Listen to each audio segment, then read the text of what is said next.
On se retrouve aujourd'hui pour de nouvelles chroniques sur un fil qui auront pour thème ces erreurs à éviter en couture. C'est parti!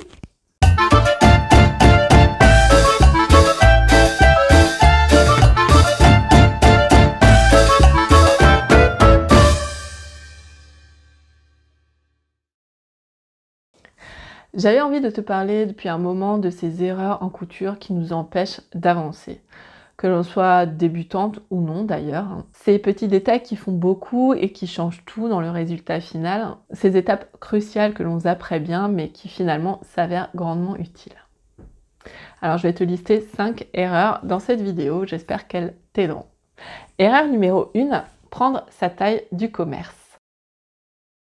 Alors il faut savoir que chaque marque de patron et même chaque marque du prêt-à-porter a ses propres grilles de mensuration et ses standards morphologiques.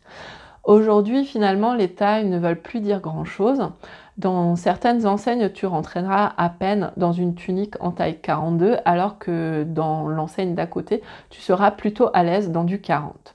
Difficile donc de se baser sur une de ces tailles pour choisir celle que tu vas coudre. Par ailleurs, si tu compares les grilles de mensuration de deux marques de patrons différentes, il y a de grandes chances qu'elles ne soient pas les mêmes là aussi. La base, c'est de prendre tes propres mensurations et de les comparer à chaque fois au tableau de mensuration donné par le patron. Avec ça, beaucoup moins de risques de te tromper.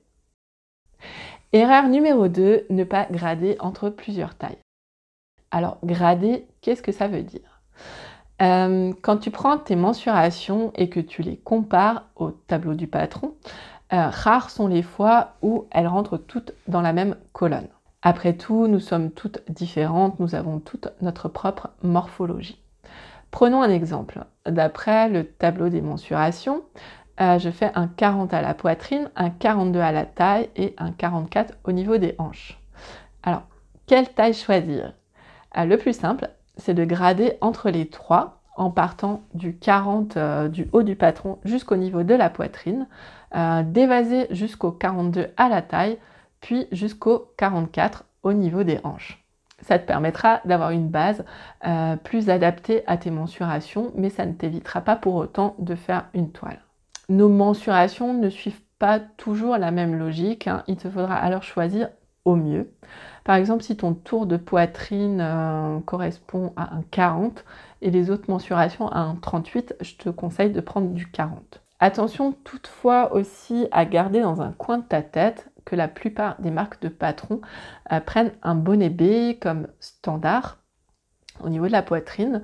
La mensuration tient alors compte à la fois de la mesure mais aussi de la volumétrie de la poitrine. Si tu portes un bonnet différent, la comparaison sera donc inadaptée parce que la volumétrie de la poitrine sera différente entre le bonnet B et toi, si tu fais un bonnet A ou un bonnet E par exemple.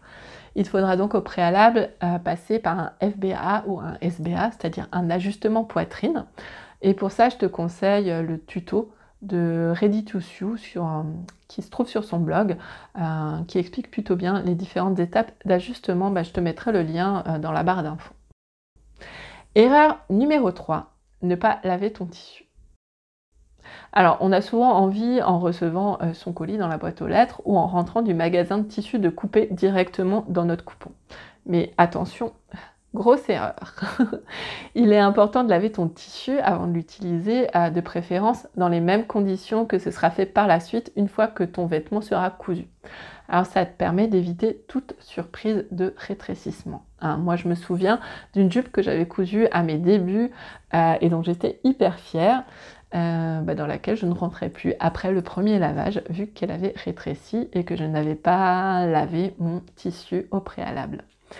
En plus, ça permet aussi d'enlever les apprêts que mettent les fabricants en phase finale pour donner au tissu un peu plus de tenue sur les rouleaux, sur les cartons. Donc le tissu non lavé n'a pas non plus toujours le juste tombé. Erreur numéro 4, oublier de reporter les indications du patron.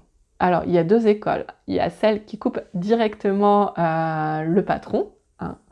Bien entendu, cette technique ne marche pas si les pièces du patron se superposent, comme sur les planches de magazine. Et il y a celles qui reportent leur taille en décalquant. Alors moi, je suis un petit peu entre les deux. Pour les pochettes, je décalque et pour les PDF, je coupe directement dans le papier. Mais en reportant, il peut nous arriver d'oublier de noter une information importante comme l'écran de montage, le droit à fil, le modèle, la taille, etc. Hein, tout ça, c'est hyper important pour te retrouver par la suite. C'est important aussi de reporter l'écran sur le tissu, l'écran de montage. Alors, un de ceux que j'oublie presque à chaque fois, hein, c'est de marquer le milieu devant et le milieu dos sur un t-shirt par exemple. Mais c'est des informations qui sont hyper utiles, notamment quand il s'agit de monter la bande d'encolure et qu'il me faut retrouver par la suite parce que j'ai oublié de les noter. Erreur numéro 5, ne pas prendre en compte ton style, tes goûts et ta morphologie. Alors on est souvent tenté de coudre un patron qu'on trouve trop canon et qu'on a vu décliner de si jolies façons sur les comptes Instagram que l'on suit. Mais avant de se lancer, on oublie souvent de se demander si le modèle nous correspond, s'il est à notre goût, dans notre style, s'il correspond aussi à notre morphologie. Si ce n'est pas le cas, on risque de se retrouver avec un vêtement que l'on ne portera pas ou qu'on le portera peu finalement, parce qu'il ne nous ressemble pas, parce que forcément on ne se sentira pas à l'aise dedans. Donc ce serait vraiment dommage de passer du temps sur un projet pour finalement ne pas le porter, non. Moi j'ai souvent passé du temps justement sur des projets que j'ai fait plus par mimétisme que par envie. Et finalement l'expérience m'a montré que je ne les ai pas portés ou vraiment très peu. Vraiment juste pour dire que je les avais portés un petit peu quand même, hein. Et les rares fois où je l'ai fait, je me suis vraiment pas sentie bien, pas sentie moi. Donc vraiment, sois à l'écoute de tes envies, mais aussi de ce que tu es, de celle que tu es. Alors j'espère que cette nouvelle vidéo t'a plu, que ces 5 erreurs que j'ai pointées du doigt t'aideront à progresser et à avancer en couture. D'ailleurs, si toi aussi il y a des erreurs qui t'empêchent de progresser, n'hésite pas à nous les partager dans les commentaires juste en bas. En attendant, moi je te dis bon dimanche et à très bientôt.